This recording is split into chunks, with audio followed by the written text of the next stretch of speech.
Hey guys, you're watching the Best Practices Show, where we take a look at the best business practices from the best dental practices all over the world. And one of the questions I always get is Superdentist, is that concept dead or alive? So I've got four of my favorite experts from Team Winnepeg on today on the Best Practices Show. You do not want to miss this. So do me a favor, grab a pen and hit the share button. We'll see you in a second.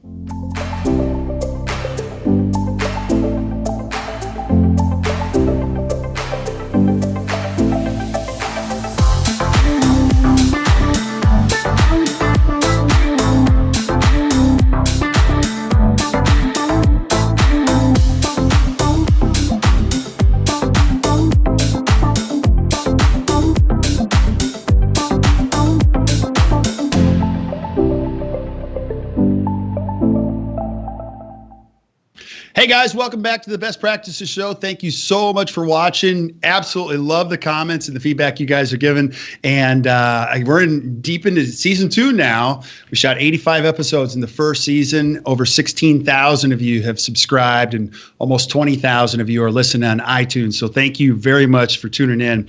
And today we're going to examine a hot, controversial topic and present all sides of the argument, hopefully, on the Superdentist. So a couple show notes. Now, we are shooting this live on Facebook. So if you're watching this and you're watching it live, do me a favor, just add a question to the feed and I will ask the experts themselves. Or if you're watching this later on, feel free to add a question to the feed and we'll make sure that we get back to you with the right answers, because we want you to get the most out of this. Now, I'm going to tell you a little bit about the guests that I have. These guys guys and gals, have all been great friends of mine as I've gotten a chance to see some of the best that dentistry has to offer.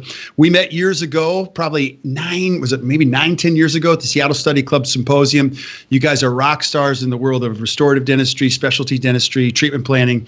And Dr. Paresh, Shah, you and I have been friends for a long time. So Paresh, can you do me a favor and just, if people haven't heard of you or haven't seen you speak, can you do me a favor and just introduce the rest of this amazing team and how you guys work together before we examine the topic? Sure. These three characters are really good friends of mine. We practice in the same city in Winnipeg. Tim and I are classmates, so we go back almost 30 years. And Rodrigo and Hoda are two specialists that I've got to know over the last 5-6 years. So Tim Dumore with the red glasses is our orthodontist, and Rodrigo Cuhna is an endodontist from South America. Now he's been practicing and teaching in Winnipeg. And Hoda Hosseini is a periodontist that just moved back to Winnipeg just recently from Southern Ontario. That's awesome. Yeah. Yeah. Now we're going to examine we were talking before we went live. This is such a hot topic. Now here was the question that I presented. I thought, and I feel strongly as I get a chance to speak to a lot of dentists out there, that the Superdentist concept, sometimes it looks like a fad or feels like a fad. And you said, no, it isn't. Now let's flesh that out. And I want to present both sides of it. First of all, it starts with kind of defining what a Superdentist is, because I do get that question. People say, what is that? You know? So you guys define it. What's your definition, or all of your definitions on that concept? Tim, while you got a connection, go for it. Well,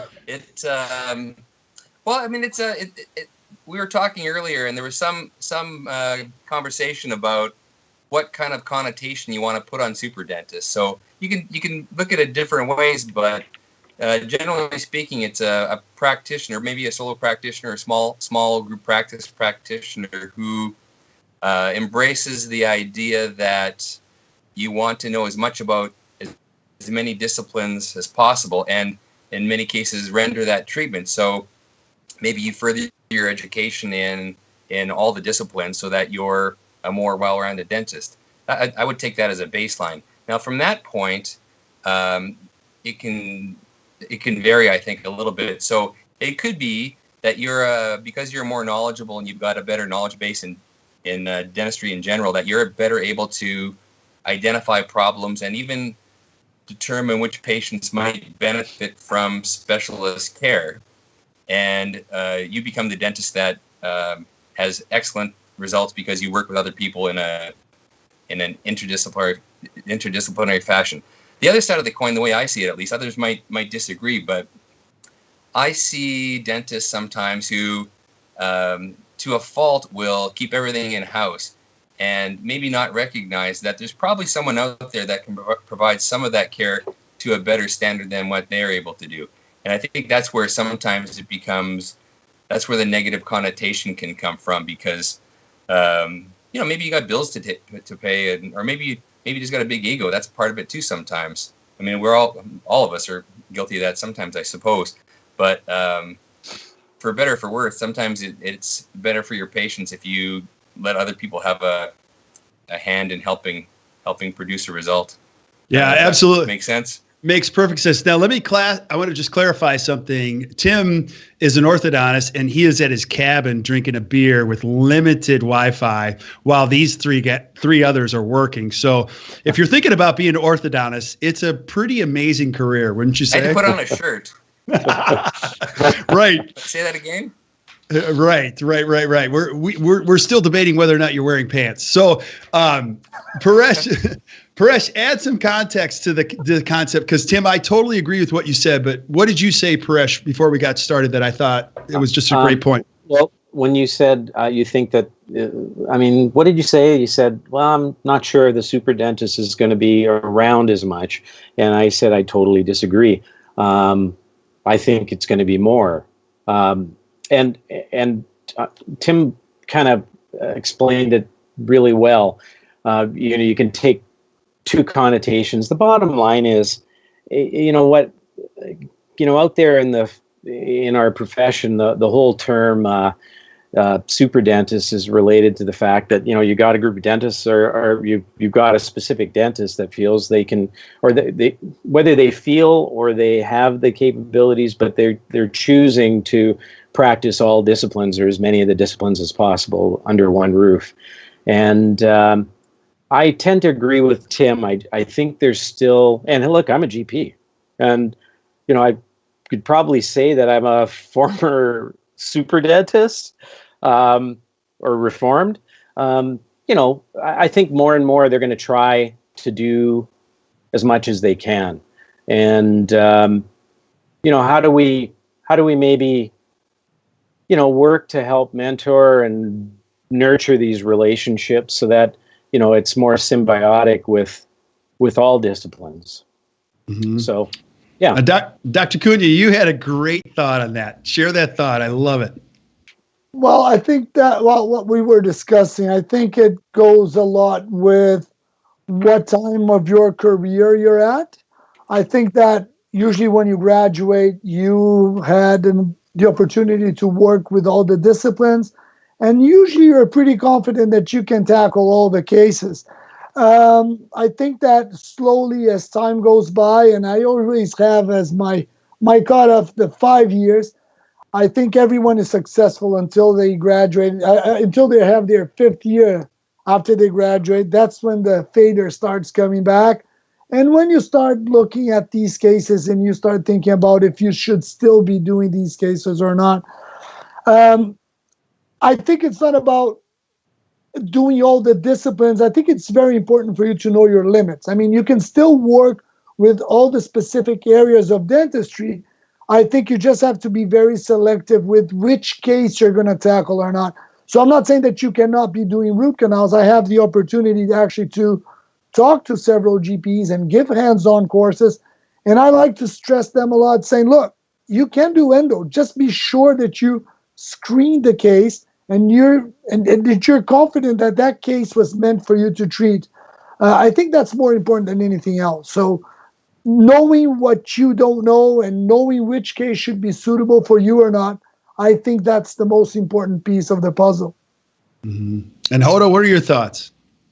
Well, I think it's exciting. It's like, quite honestly, I feel, this whole idea of super dentists, or people who are excited so much about their profession that they want to do more and more different type of procedure and learn more. That's the exciting part of it, because I feel the more trained my referrals are, the more exciting conversations we have and better cases I get referred once we have those discussions. So I think that part of it, as Tim was explaining, is very, very exciting. Yeah, I mean, the other flip side of the coin is that sometimes when the referral or hasn't really gone and done their due diligence to really treatment plan the case or diagnose the case well before involving themselves in the treatment, then yes, there are some troubles that we have to fix and we have to work together.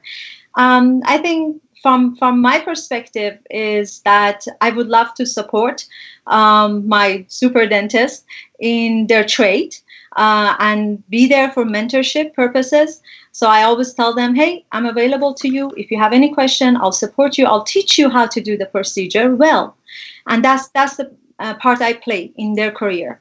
And then I am also there when things go south so that we can still work toward the best benefit of the patient. Mm-hmm. Yeah. So I love this. I just love this debate because, again, it's often a dangerous place where we start to characterize the younger generation or anything like this. And I feel like I was no different because when I was 25, no one could tell me anything. I had to figure it out. But use the word failure and how much of self-awareness really plays a role into this and how fast you become more and more self-aware of like what you're good at. I feel like at my age, the word that's most important is just joy. I want to spend my time doing things that I find the most joy in. But how does it play a role in the rest of restorative dentistry? I'd love to hear your thoughts. Oh man, like failure or joy or both? Or both. Yeah, I mean, I think I agree with Rodrigo. It's that whole self-awareness thing starts coming in. Everyone's a little bit different, but I tend to agree. I think in that 5 to 8 year period, that's when things start coming in. Yeah, I think it's a lot more challenging for a lot of the younger dentists, like over the last few years and the next few years coming out, just because of the debt load that they're in and some of those burdens that we just didn't face, 15, 20 years ago or 25 years ago.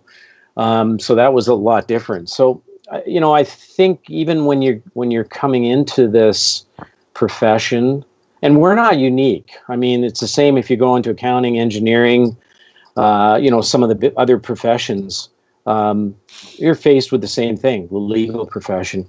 So that's, hoping that self-awareness comes in. And I think part of it is just related to, finding the right, man, I always go back to mentors and groups to collaborate with, because as soon as you start finding like-minded people, there's a sense of a comfort that you can have there, that you can actually start realizing you're not on an island by yourself, and there is a light at the end of the tunnel. And Rodrigo brought up one good point about, Tim, one of our best friends is Ken Sheck, right? And he always says, hey, you don't know what you don't know. And Rodrigo just alluded to the same thing. And just when you're hanging out with that same crowd, you might all of a sudden be a little more self-reflective and start looking at what makes you happy rather than just worrying about what pays the bills. Yeah. It's a harsh thing to say, but the reality is it's there. Can I add something to what you just said, Paresh? Just flipping the coin here and showing the specialist side of everything. Like, I don't know how many times I had cases, and I know that Hoda, probably Tim can also give me their feedback. I had patients that were referred to me after someone started a root canal, right. And it wasn't a case suitable for them. The patient was referred. I don't know how many times the patient was upset, and they came with this comment. Look, if they weren't prepared for this, why did they start in? Exactly. Some patients, Paresh, come to me and say, I want to be referred to another dentist. So trying to do something that maybe you were not trained for ended up hurting your practice now because you just lost a patient. Absolutely. And so we think patients might not say that straight to the GP, but in our chair, you can see the frustration of, okay, why didn't he refer me to start with? I don't know what you guys think, Hoda. Tim. No, go ahead, and then I can elaborate on that. Yeah, I see that a lot unfortunately. I see it in a domain of implants, unfortunately, and peri-implantitis, because now the lack of proper implant diagnosis and treatment planning and placement has led to this phenomena of peri-implantitis, which is totally not true. It's the wrong diagnosis. It becomes very tough as a specialist too, because you have a personal relationship with that referring doctor, and that's why they trusted you and they send you this trouble patient. And now the patient is angry at that doctor, so you really got to play the devil's advocate here and try to mend that relationship at the same time, knowing full well that had your referral consulted with you prior to initiation, this case could have gone so smoothly for everybody involved. So, and you know what, Tim and I have had this conversation about other people as well as ourselves. And Tim, you know, where it's one of those things where at some point in time, as a specialist and a restorative dentist, you've got to look inside and go, okay, well, these are the types of people I want to work with. And actually, just as, you know, there are a lot of specialists that'll just go, well, I don't do anything about it because they're a good referral. I get a lot of volume from them. But at some point in time, you got to go to yourself, well, you know what, maybe the volume's there, but I'm not enjoying the work that I'm doing. Maybe I should cut that off. Just in the same light, the other way that, you know, you send to a referral and you're just not getting the work you wanted. And after you got to say, look, I like the person, but I need to find another specialist. So, you know, I think it's still, the onus still comes on all of us to try and have that conversation. And if the conversation isn't working, maybe it's time to pull the plug on that dentist and move on, because life's too short. Perfect. Another example today. This happened just half an hour ago. And person comes in and this young kid has braces on and they're going like, hey, can you just tell me what's going on with his tooth? And there's this impacted canine that's coming in sideways. And I just assumed they were seeing Tim because I had referred there. And I look in the chart and they're going, nope, they decided to go somewhere else. Mm-hmm. And I'm like, okay, so I'm looking in the document center, no documentation except Tim's consultation. And they've been in ortho now for a year. I have no idea what the treatment plan is. They're in pain. There's a tooth that needs to come out. I don't want to touch it because I don't know if it's part of the treatment plan. You call the office and they're like, well, we don't know. We'll have to find out. We'll get you a letter. They're already a year in treatment. So it's a tough call, but I think all of us as providers have to take that onus on ourselves. And I don't envy you guys because you'll see it more than I will. Mm-hmm. And Paresh, you bring up a very good point. I think maybe in general, I feel that there is certain degree of complaint from my general practitioners, doctors, who say that the lack of communication from their referring or from their specialist is the reason why they changed or is the reason why they don't work with that person. And I guess that the onus is on us. If we are not communicating well, if we are not picking up the phone, and if we are not trying to reach out, then maybe we are contributing to the whole phenomena of superdentists. Because if they can't work with us, then guess what? They still have to provide treatment for their patients. So they try to do it themselves. Yeah, and Tim, yeah. I think Tim got mad, Paresh, that he found out that you didn't have a patient going over to his office. So I know. Well, it's like just he's very temperamental like that. So we don't want to upset him. So, Rodrigo, let me ask you the question that is quite possible in the future. Should endodontists be placing implants? What do you think about that? Oh, well, I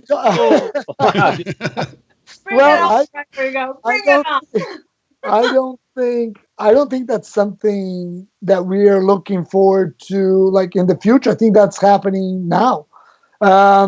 We have several, maybe the majority of the grad programs in North America, especially in the United States, they are teaching single implants in the endo grad program.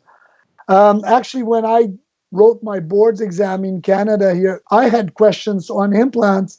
And then I found out that the two Canadian schools, they actually teach basic implants for their students. So I think that's something that's happening now. The question is, do I agree with that or not? Well, I agree with it at a certain extent. I mean, as long as, like, let's look at both sides. You are doing an apical surgery, you're raising a flap, you're doing an exploratory surgery, and you find a crack on that tooth. What am I going to do? I'm going to suture the case, send it back. Why can't I, with everything raised, if I have the proper training for that, please don't get me wrong, I'm not saying that you still have to have the proper training. Why can't I try to deal with that situation at that point? If you ask me, do you place implants? I don't place implants.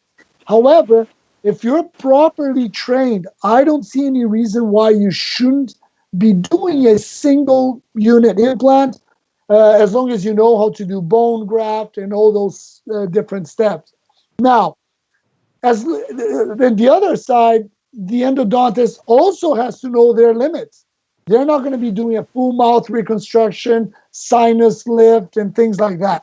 So summarizing everything, yes, if it's something really straightforward, something that they feel comfortable with, a case that was already in the middle of a surgery, something went wrong, and an implant has to be placed, I don't think there's any problem with an endodontist doing it, as long as they know what they're doing. Okay, Hoda, I'm ready. It's going to sound terrible because I'm a periodontist and he's an endodontist, but I'm going to present something else. And this is nothing to me being perio, because I sometimes believe when the tooth is hopeless and I'm in the midst of perio surgery, just because I'm there and I can place the implant doesn't necessarily mean that I should go ahead and do it, because the implant is a prosthetic treatment plan. The prosthetic treatment plan needs to be in place before we place the implant. Maybe implant, even though the tooth was great and we hoped to have been able to keep the tooth in that location with the same load, but the implant may not be the best option for that patient.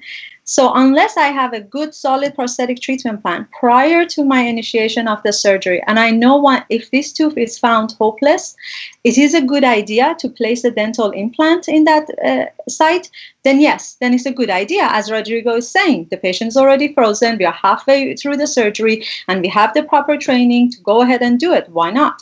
But if all of that steps haven't been taken, if the treatment plan is not solid, if the prost has not been consulted, then maybe just saving the patient from an extra surgery is not really saving them from extra headache long term.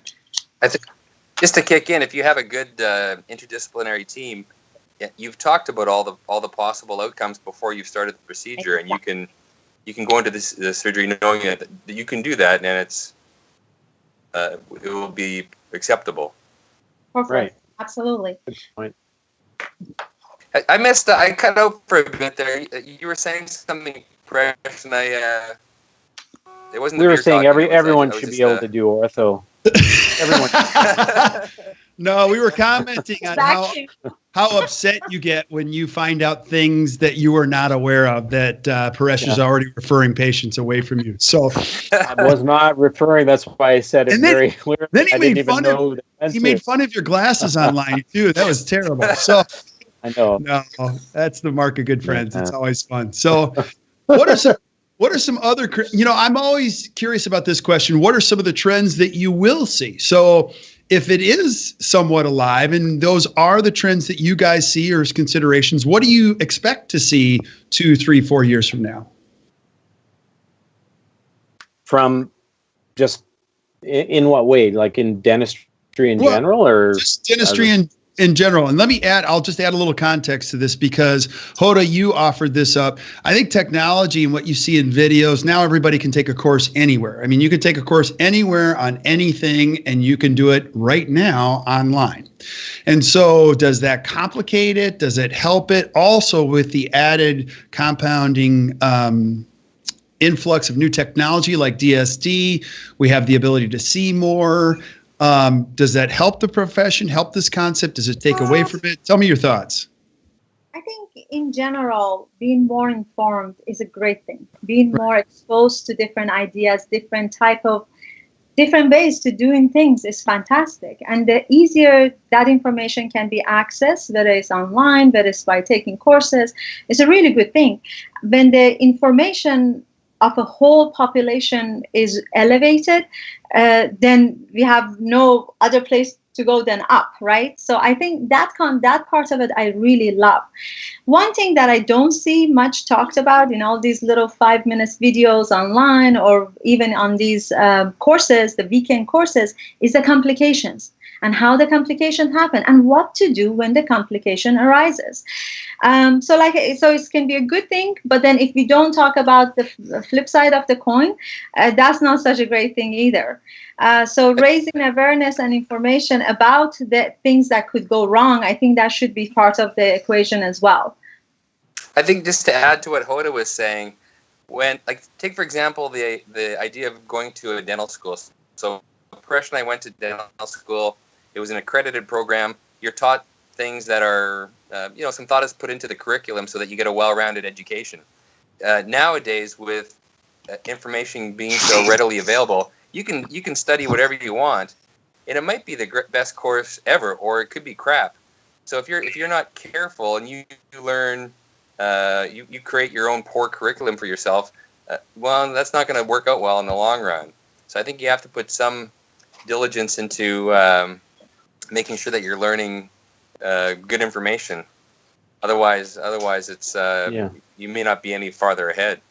Mm-hmm. There's ortho courses out there that are great, and there's some that are crap. There's it's like Rodrigo, your study club. I mean, you present articles like several times a week, and they're not all perfect. Some of them are good, some of them aren't, but there's up for conversation and debate, right? Yep. No, I think and I like controversial topics, and I think maybe because of my academic background, I like to be evidence-based and I like to search the literature.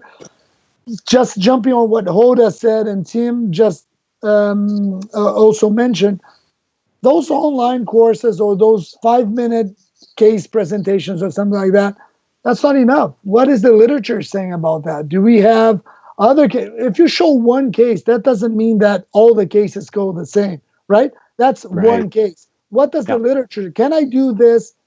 Can I repeat this in the majority of the cases? Do we have enough evidence showing that this specific procedure works? So I think that one of the things that I would love to see GPs doing more is reading more scientific literature, not lousy journals, reading good peer-reviewed journals. I think that's something that we should be thinking about and stimulating more the GPs doing.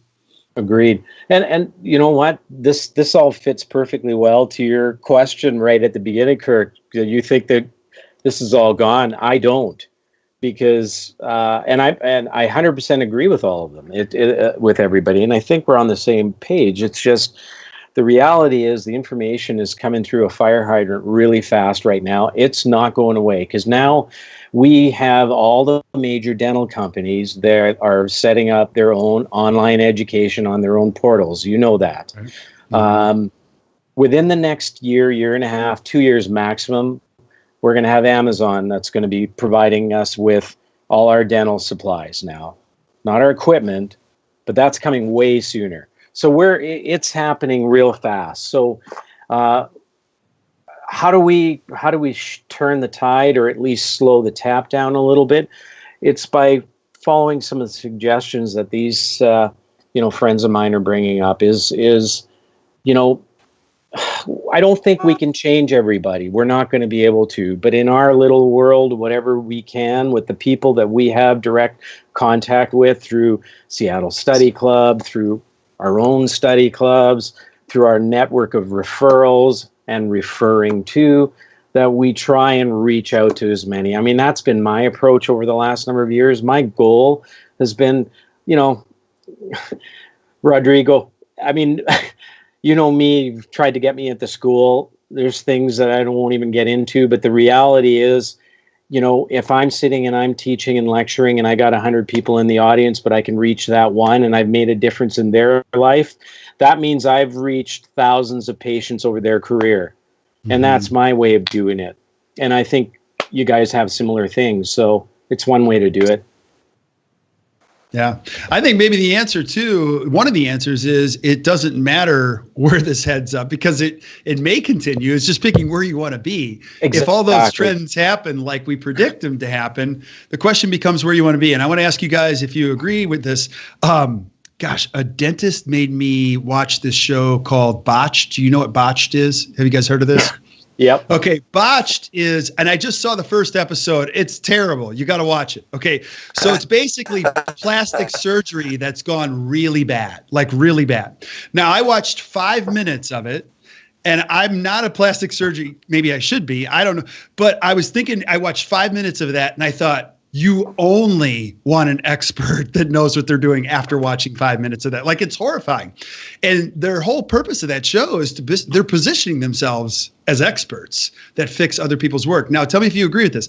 Some of the top restorative dentists I've known in 20 years, they'll say this to me in a sidebar conversation. They'll go, this is sad, but I want to tell you the nature of my practice. 70 to 80% of what I do is just redoing other people's stuff. Like maybe that's what I'm called to do. I don't know, but really a lot of this, and so that's not a conviction or a judgment of other dentists. I just think, there's going to be a place for the expert always. Would you agree? Yes. I mean, wait. Here's another question. Are any of your practices like really slow? Are you guys just like looking at the schedule going, man, I don't know. I got nothing coming in. Because of DSOs and super dentists, like they're taking all my patients. Would you agree with that statement or not? No. I'm pretty glad I'm on holidays. Yeah. Okay. Life is busy. No, we're busy. We're busy here, which is good. Winnipeg is a good place to be. Yeah. But in practice in Ontario, yes. No, it's not, Hoda. No, it's not. I have been there in December. No, I was. Hoda, don't worry. Hoda doesn't know what she's saying. Hoda, it's not good.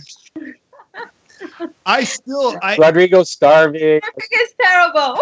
Yeah, my last patient was a polar bear. Yeah, and he didn't have insurance. It was terrible. I'm going to have to talk to the caribous to see if he can pay for his treatment. I used to have hair before I went to Winnipeg in the winter. Now it's all gone. So. So. Now, you were saying, Kirk, earlier, you made a comment about what brings you joy, what brings you satisfaction in your practice. So just imagine you're a dentist and you're running a comprehensive practice, and if things are going great, that's great. But if there's a case that you maybe bit off more than you could chew, when like that patient comes in 50 times to get corrections done, and they're not happy, like that's going to sap your strength. And some of those cases you'd think maybe that would have been a better case to work with some other people to get a better result. And then the patient comes back at the end of the day with a great result because Paresh and Rodrigo and Hoda have all worked together to make a good result. And the patient reflects positively on you. I mean, I think at the end of the day, that's going to make you more satisfied in your career. I mean, I'm not saying you don't do ortho, but if you're going to do ortho, like Hoda was saying, pick your cases and know what's going to be successful, what's not. It'd be miserable, I think. Yeah. And I Tim and Rodrigo and Paresh and I, we all have the same mindset that we don't mind helping. We really don't. Just ask. If you have a case and you're not sure whether this is too much or how to do it, just ask. And I personally don't mind sharing. I'm more than happy to teach you how to do it. At the end of the day, the more we work together, the better practitioners we're all going to be. There are things that I don't know either. So I don't mind people asking. And not only that, if you look at endo, Kurt, 80% or maybe 85% of the root canals done in North America, they're done by GPs. Let's say that tomorrow GPs don't do more root canal treatment. Are we going to be able to deal with all those patients? No, we're not. So there's no problem this is my personal opinion. I have no problem with general dentists doing root canals as long as they, once again, screen their cases, as long as they know what they're doing, and as long as they don't jump on a case where they don't have the equipment and the technology that should be used for that case. That's my opinion. Okay, can I ask the three of you a question? Here's one of the things. Okay, I think we're a little unique in our city compared to some of the other bigger cities? I mean, Tim, you were in San Francisco, and I think there are a lot of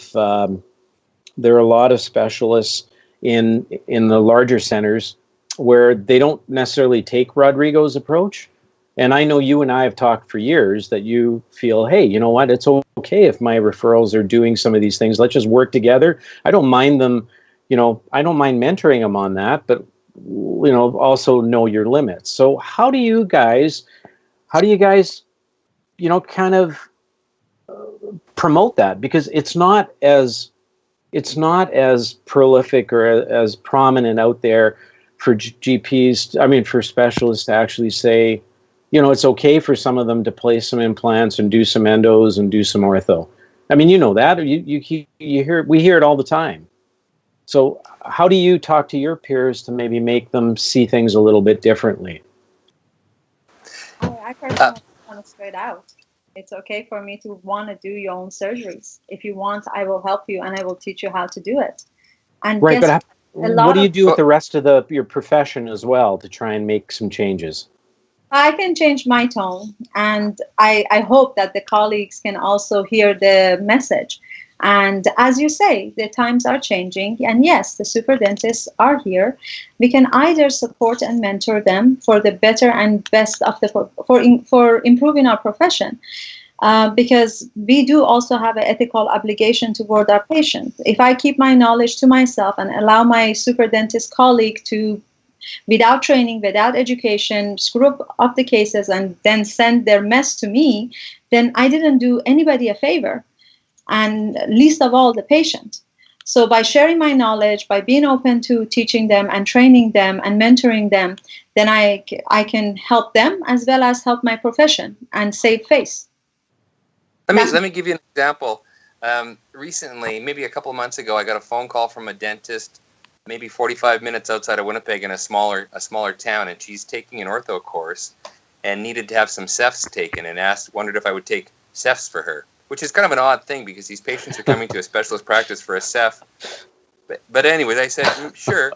We talked a little bit about mentoring, and I gave her the example or two examples. One was, Paresh and I had a classmate, this is probably more than 10 years ago, but one of our classmates had taken an ortho course and was doing some ortho, and he wanted some help, and I said, sure.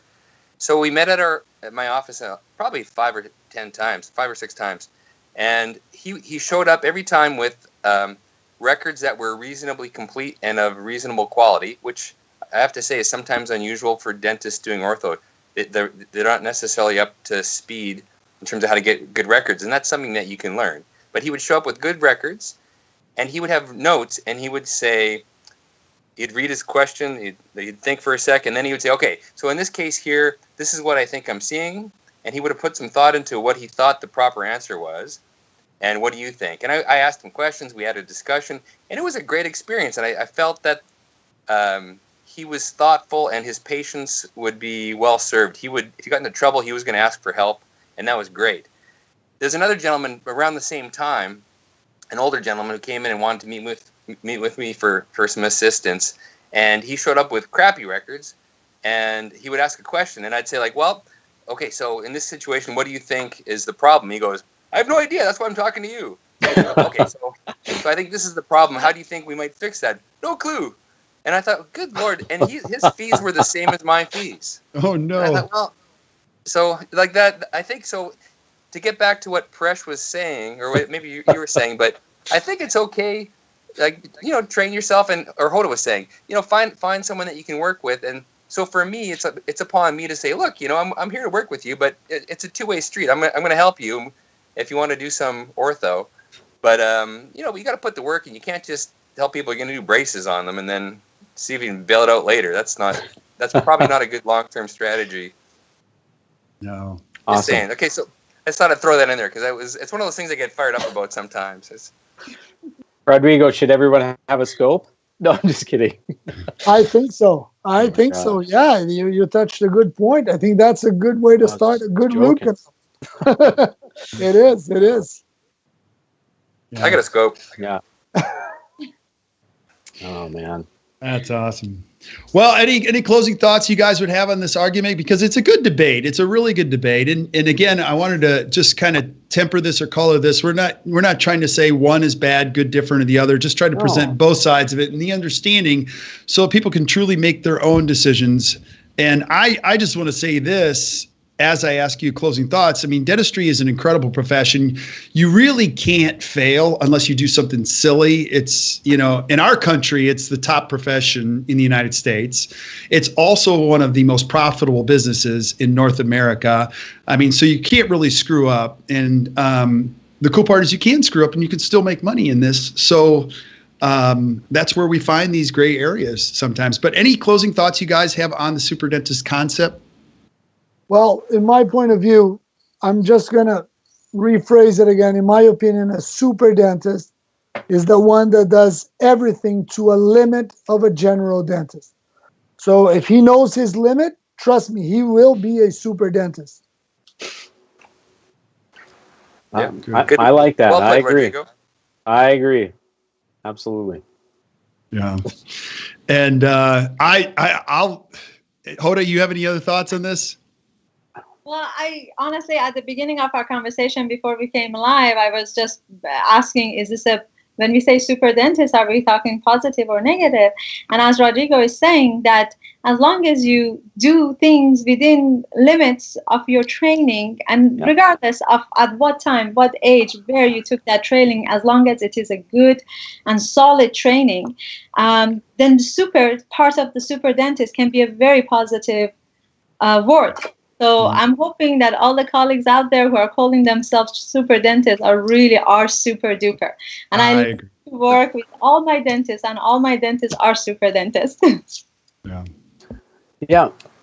It's it's not a negative or a positive connotation at all. It's just the reality. It's a term that's in our profession now, and whether it's been coined from the specialty side or the general practice side, the bottom line is more and more dentists are going to be doing as much as they can within their practices. And again, the whole, the best thing that we can do in terms of sharing and disseminating knowledge is by, hanging out with like-minded people that are progressive and forward-thinking, taking the appropriate advanced education beyond just what you get in school, reading literature, joining study clubs. And we all talk about all this stuff because we're part of all of those things. And so there's a light there, and it's a great light, and it's a great place and a great profession to be practicing dentistry. And we have a lot of young dentists coming out. We got another school that just opened up this year, right? Mm-hmm. So, a lot of young dentists are still coming out. So it's a matter of being able to provide all of them with as much support as possible. Absolutely. You can't fix everything, but you can do whatever you can within your little world. Mm-hmm. Good stuff. Cool. Well, I really appreciate this, you guys. Now, if people have questions, they can reach out to you. They can also see more of this amazing team at the Seattle Study Club Symposium. You guys will be out there, which you cannot miss. If you've never been, you have to go. And you'll be out there, Paresh, and with the rest of the DSD team, and the day before it starts, which will be that Sunday. Any other ways to get a hold of you guys? I think Ben's got our email addresses that are already posted. Yep. And and I think we're archived on your with other podcasts there, all of us. So absolutely. Right. So you guys stay on for a second while we say goodbye to everybody. I just want to thank everybody for watching. If you found this valuable, do us a huge favor and hit the share button. Share this with your colleagues. And we love, love, love hearing from you about things that you want to see in upcoming episodes. And if there's things you want to see from this amazing team in Winnipeg, please let us know and I'll get them back. These guys are awesome. So, hey, until we see you next time, keep watching the Best Practices Show. You guys have a great evening.